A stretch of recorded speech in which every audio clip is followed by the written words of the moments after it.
Ciao e ben ritrovati in Psicologia Semplice. Voglio dirvi che questo video è dedicato a Claudia. È proprio lei che mi ha chiesto di fare questo video, me l'ha chiesto ripetutamente, l'ho fatta attendere tanto. Bene, questo è per te. Sigla.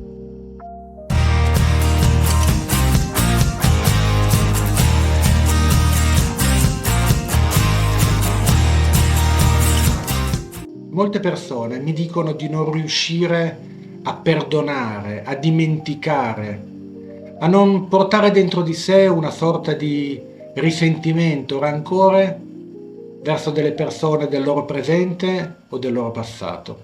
E si rendono conto che questo è ancora per loro una fonte di sofferenza.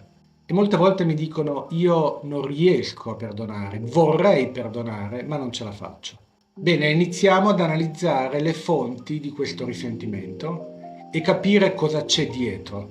Vedremo quindi alcuni aspetti, tutti molto importanti. Seguitemi dall'inizio alla fine e vi guiderò in un percorso a passi che potrà condurvi alla condizione ideale per riuscire davvero a liberarvi da questo peso. Iniziamo dal capire quali sono le condizioni che hanno reso possibile tutto questo. Il primo elemento sono le aspettative che ci facciamo nei confronti degli altri. E quindi la delusione, l'impotenza e la rabbia, dalla quale non riusciamo a liberarci, è legata alle aspettative tradite su come un'altra persona avrebbe, secondo noi, dovuto comportarsi nei nostri riguardi. Facciamo un esempio concreto. Se uno sconosciuto corteggia la mia fidanzata, io certamente sarò irritato e infastidito, ma non avrò il problema di riuscire a perdonarlo. Se invece il mio migliore amico corteggia la mia fidanzata, allora sì, e probabilmente potrei esprimermi con i termini: io non gliela perdono. Questo è dovuto al fatto che dal mio amico mi aspetto che abbia verso di me un atteggiamento di rispetto e non faccia nulla che possa ferirmi. Vedete, da un amico ci aspettiamo, anche se a volte non lo ammettiamo, un'intensità di legame paragonabile a quella che si aspetta un bambino nei confronti dei suoi genitori. Consideriamo infatti la sua lealtà, il suo affetto, il suo amore incondizionato come dei prerequisiti indispensabili che definiscono quel tipo di relazione. E allora, se il mio migliore amico corteggia la mia ragazza, io in quel momento mi accorgerò di essermi illuso dell'esistenza di un legame importante tra me e lui e mi devo rendere conto in quel momento che questo legame era solo nella mia mente, o perlomeno era unidirezionale, perché io magari sentivo questo legame verso di lui, ma la cosa evidentemente non era corrisposta. Quindi sentirò un forte senso di sconforto, solitudine, incertezza, insicurezza sulla mia capacità di valutare le persone, e tutto questo mi porterà una forte tristezza e una forte rabbia. Andiamo al secondo elemento, che chiameremo la ferita. Vedete, il problema del perdono è sempre legato a una ferita. Spesso diciamo che l'altro ci ha ferito, ma quasi sempre ha semplicemente riaperto una vecchia ferita che avevamo, che non si era rimarginata. Di questo dobbiamo essere consapevoli, perché ci sono delle persone che sono molto suscettibili a certi particolari tipi di torti che possono ricevere, a cui altre persone sono del tutto indifferenti. Ricordo un mio paziente che ebbe una reazione di rabbia dal punto di vista esterno assolutamente sproporzionata per il fatto che il suo capo gli aveva assegnato una scrivania leggermente più piccola di quella del suo compagno di stanza. Parlando con lui venni a sapere che nella sua infanzia lui aveva sempre avuto la percezione di essere considerato meno importante rispetto a suo fratello, il quale veniva sempre elogiato e incoraggiato dal padre, al contrario di lui, che veniva sempre criticato e scoraggiato. Capite che una ferita di questo tipo fa molto in fretta a riaprirsi, se la persona chiaramente non ha rielaborato il suo passato, magari facendo un lavoro con un mio collega. Quando gli è stata assegnata la scrivania più piccola, il mio paziente si è ritrovato di colpo a rivivere le stesse emozioni della sua infanzia e a sentire tutto il dolore e la disperazione di quegli anni. Vi è chiaro? Quindi la ferita antica è il secondo elemento sul quale dobbiamo riflettere quando parliamo di perdono, o meglio di difficoltà a perdonare. Il terzo elemento è l'orgoglio. Se qualcuno ci maltratta, ferisce, eccetera, fa un vero e proprio attentato all'immagine positiva che abbiamo di noi. E mi dirò, se le persone mi fanno queste cose, probabilmente valgo poco, non sono degno, non sono importante. Beh, anche queste percezioni ci riportano emotivamente a una condizione del nostro passato nella quale ci siamo sentiti proprio così. È successo a tutti, nessuno escluso. E dato che, diventando adulti, prendendo un posto nella società, abbiamo avuto la sensazione finalmente di essere usciti da quella condizione di vulnerabilità, non accettiamo di sperimentare di nuovo quella condizione dopo tutta la fatica fatta per uscirne. È chiaro? Capite quindi che il motivo per il quale non riusciamo a perdonare certe persone che ci feriscono è perché con il loro comportamento esse ci hanno riportato a un funzionamento emotivo che è tipico del bambino piccolo che si sente ferito, trascurato, ignorato, maltrattato, deriso o comunque non valorizzato. Emotivamente torniamo quel bambino ferito. Allora capite che tutti i ragionamenti logici dell'adulto non hanno alcun effetto e quindi quando qualcuno cerca di farci ragionare, io in quel momento non sono un adulto, sono un bambino ferito e di conseguenza non sono in grado di accogliere tutti i ragionevoli discorsi che le persone ci possono fare. È il bambino ferito dentro di noi che non riesce a perdonare. Noi in quel momento siamo tornati quel bambino ferito. Vedete, il nostro cervello adulto, cioè la nostra parte razionale, presto o tardi si accorge di quanto sia controproducente portare rancore. Se io porto rancore, sarò io a star male, non l'altro. E questo risentimento rovinerà la mia vita, non quella dell'altro.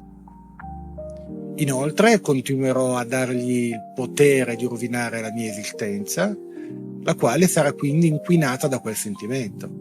Cioè gli permetterò di continuare a farmi ancora male, ogni giorno.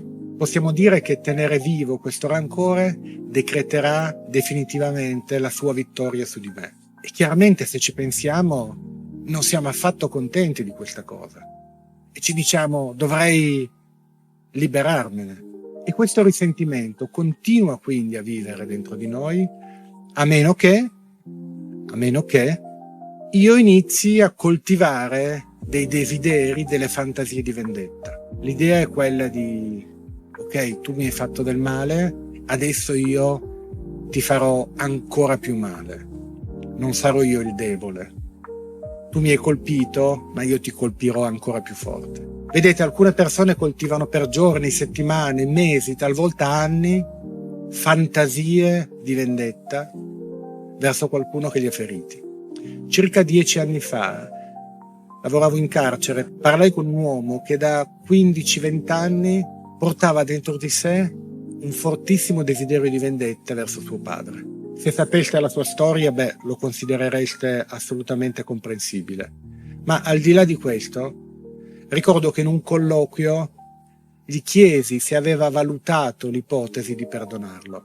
La risposta che mi diede fu terribile e utilissima per me come professionista. Mi disse: dottore, io senza questo desiderio di vendetta nei confronti di mio padre non ho niente che mi faccia sentire vivo, che mi dia un motivo per andare avanti. È quel desiderio che mi tiene in vita. Chiaramente rimasi molto impressionato da quella dichiarazione, ma fu molto utile per me perché quel giorno capii che sentimenti di quell'intensità possono diventare veramente qualcosa di tossico, come una sostanza tossica che ti rende dipendente al punto di arrivare a vivere solo in funzione di essa. Capite che il desiderio di vendetta, quando arde dentro di noi, rapisce la nostra vita, si prende tutti i nostri pensieri e non lascia spazio a nient'altro. E questo è proprio quello che fanno tutte le dipendenze. non riesci più a goderti una pizza, una serata con gli amici, un film, un libro, un viaggio, un tramonto. Niente. E la nostra mente diventa dipendente da quelle sensazioni forti. Bene, allora capite che in quanto psicologo non voglio enumerarvi i motivi etici per i quali potrebbe essere buono, giusto e virtuoso perdonare. Questo lo lascio alla vostra etica personale. Vi invito a perdonare per liberarvi da quel tormento, per liberarvi da quella dipendenza. Come vi ho detto poco fa, tutte le motivazioni razionali che possa avervi dato probabilmente non riusciranno a convincere il bambino ferito che abita in voi. E allora dobbiamo prima occuparci di lui, del bambino ferito, comunicare con lui, perché solo lui ci darà il permesso di lasciare andare e quindi perdonare. Vediamo i 2 punti importanti su cui dobbiamo lavorare nella comunicazione con il bambino ferito che abbiamo dentro di noi. Legittimare. Per prima cosa dobbiamo dirci, in realtà dobbiamo dirlo al bambino ferito che vive dentro di noi, che lui ha tutte le ragioni per essere triste e arrabbiato. Vedete, questo è importante, perché se ci giudichiamo negativamente per quelle emozioni, complichiamo ancora di più le cose e non riusciremo mai a uscire da questo problema. Lo dobbiamo legittimare perché ha avuto un motivo di sentirsi così, perché un cucciolo ha il diritto di essere amato e protetto. Tutti i mammiferi lo fanno con i loro cuccioli e ogni bambino ha il diritto di aspettarselo ed è normale sentire smarrimento, paura, rabbia tutte le volte che questo viene a mancare.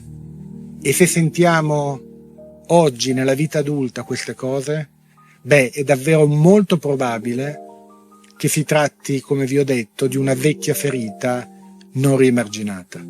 Quindi dobbiamo legittimarci per quelle emozioni, che sono una vecchia ferita che una persona del nostro presente ha riaperto, ma che quando le abbiamo sentite nell'infanzia e magari represse, erano quindi assolutamente normali e legittime. Qui il bambino inizierà già a capire che forse la persona con cui è arrabbiato in questo momento non è lei il vero oggetto delle sue emozioni di rabbia. Così inizieremo a prendere coscienza che la persona del nostro presente verso la quale stiamo dirigendo tutte quelle emozioni di forte risentimento non è lui il vero responsabile del nostro malessere attuale. Bene, il secondo punto è tranquillizzare. Possiamo dire al bambino ferito che è dentro di noi che oggi è al sicuro, che le cose sono cambiate, che non ha più motivo reale di avere paura, che ora è grande e sa provvedere a se stesso. La sua vita non dipende più da un adulto più grande, che la sua disperazione di venire rifiutato, abbandonato, deluso, sminuito è del tutto anacronistica. Oggi può contare su tante persone che lo amano, comunque lo rispettano, è autonomo, ha un lavoro, ha una professione, ha un ruolo sociale, insomma sa provvedere a se stesso. E quindi dovete dirgli che non c'è più da aver paura. Ricordatevelo, il risentimento nasconde la rabbia, la quale nasconde la tristezza, che a sua volta nasconde la paura. Il problema del perdono è legato a una sensazione di paura. Bene, se riuscirete ad essere sufficientemente convincenti con il vostro bambino ferito interiore, a quel punto lui si tranquillizzerà. Non si sentirà più sbagliato per la sua rabbia, perché gliel'avete legittimata. Non si vergognerà per la sua tristezza e questa sensazione di sentirsi una barchetta in mezzo al mare e vulnerabile si accorgerà che è solo un fantasma e che quindi non ha motivo di sentirsi minacciato dal mondo esterno. A questo punto avremo posto le basi per iniziare a ragionare sulla possibilità di perdonare. Vedete, il bambino si è rilassato e ora può lasciare spazio alla mente dell'adulto, la quale invece può iniziare a fare dei ragionamenti e delle riflessioni che sono in grado in effetti di cambiare il suo atteggiamento verso queste situazioni. Però prima dovevamo occuparci del bambino. Vedete, il bambino non voleva perdonare perché lo considerava pericoloso. La sua logica era questa: se perdono mi ricaccerò in quella condizione di vulnerabilità e debolezza che ho vissuto prima. La buona notizia che abbiamo dato al bambino è quindi che lui non è più un bambino, è al sicuro, e le persone del presente non possono più ricacciarlo in quella condizione di vulnerabilità. Così l'adulto capirà che si stava difendendo da un fantasma, da un pericolo che non c'è più, e che quella persona che lui non riesce a perdonare in realtà non è in grado di nuocergli più di tanto. Che il male, il dolore che sentiamo, ce lo stiamo procurando da soli e lo facciamo per proteggerci da un pericolo che in realtà non esiste più. Quindi ci renderemo conto che il risentimento è veramente un fardello inutile che ci ha inquinato e intossicato la vita, e quindi è lui, il risentimento, il vero nemico. Capite che così facendo abbiamo spostato l'oggetto. Prima il nemico era la persona che ci ha offeso, adesso il nemico, o meglio quello di cui ci dobbiamo occupare, che dobbiamo depotenziare, è proprio il nostro risentimento. Bene, questo è il processo che conduce al perdono, ma per essere completato devo occuparmi di un ulteriore elemento che è il più difficile. Poi il lavoro sarà finito. Per piacere, se vi sto interessando, se trovate utile questo contenuto, prendetevi un attimo di pausa per mettere mi piace al video e per iscrivervi al canale. E se poi l'avrete trovato utile questo video, vi ricordo di condividerlo con tutte le persone che hanno un problema legato al perdono. E sono tante, lo sappiamo. Ok, qual è quest'ultimo elemento? Vi ho tenuto abbastanza sulle spine. Preparatevi perché è il più difficile da digerire, ma è quello definitivo. Quello che devo ancora fare è perdonare me stesso di essere stato fragile e vulnerabile, per non essere stato capace di proteggermi e di difendermi. È difficile da mandar giù, perché io devo perdonarmi di essere stato debole, vulnerabile, timoroso, incapace di proteggermi da solo. Che colpa ne ho? Giustissimo. Quello che stai pensando è assolutamente corretto. Non abbiamo alcun motivo di doverci perdonare. Essere stati fragili, vulnerabili, soprattutto a una certa età, non è una colpa. Ma dato che purtroppo nell'educazione ci hanno insegnato a colpevolizzarci, dobbiamo parlare a noi stessi proprio in questi termini. Purtroppo la mente funziona così. Non so se lo sapete, ma molte donne abusate si sentono colpevoli. Sembra assurdo, no? Ma questo è il modo che ha di funzionare la mente umana se è cresciuta in un contesto giudicante e colpevolizzante. E quindi dobbiamo usare questo linguaggio. Dovete proprio dirvi: io mi perdono di essere stato debole, vulnerabile, di non essere stato capace di difendermi, di proteggermi, di farmi rispettare. Mi perdono perché in quel momento non ce la facevo. Molto importante questo passo. Ci sentiremo veramente alleggeriti e finalmente potremo dirci: quello che è stato, guardo avanti da ora in poi. Non mi faccio rovinare la vita, il presente, dalle figure del mio passato. Non mi faccio rovinare la vita dall'affermazione di una persona che magari non è neanche importante per me. Non mi faccio rovinare la vita da un giudizio, perché la mia vita è importante, la mia vita oggi è importante e il mio futuro è importante e non voglio permettere a nessuno di rovinarmelo. Ho tante cose belle da fare. Questo è l'atteggiamento che potete avere, ma riuscite a farlo se prima avete fatto il lavoro precedente con il bambino, se siete riusciti a tranquillizzarlo. Dimenticavo, ma cosa devo fare con la persona che mi ha offeso? Beh, guardate, decidete voi, non è così importante.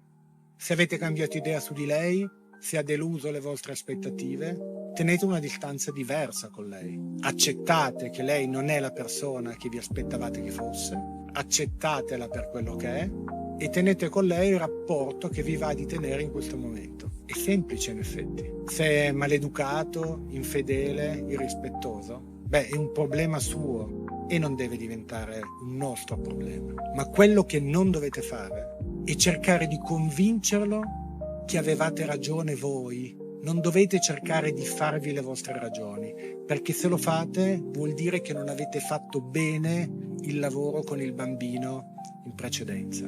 State ancora cercando nell'altro l'approvazione, la giustificazione per tutto quello che è successo. Invece questo non deve essere più un vostro problema, nella forma in cui avete fatto il lavoro di legittimazione e di rassicurazione. Quindi se avete ancora la tentazione di cercare una riconciliazione con il desiderio di avere di nuovo l'approvazione e l'amore dell'altro, tornate indietro, non avete lavorato bene sul pezzo precedente. Quindi non dovete cercare di recuperare lo stesso rapporto di prima per forza di cose, ma se ci tenete al rapporto con quella persona, perché magari è un familiare o un amico che avete ritenuto importante, il mio invito è quello semplicemente di comunicargli come vi siete sentiti voi a causa di quello che lui ha fatto, lui o lei. A quel punto la palla va a lui. Se manifesterà dispiacere per il dolore che vi ha suscitato, farà lui un passo per una profonda e completa riconciliazione. Se invece apparirà indifferente davanti al vostro dolore, potete tranquillamente decidere di chiudere. Sentitevi legittimati a rimanere lontano dalle persone che vi feriscono e vi intossicano. E questo non è egoismo, ha un altro nome e si chiama amor proprio. Grazie per essere rimasti fino alla fine, vi saluto, vi abbraccio e vi do l'appuntamento al prossimo video. Ciao!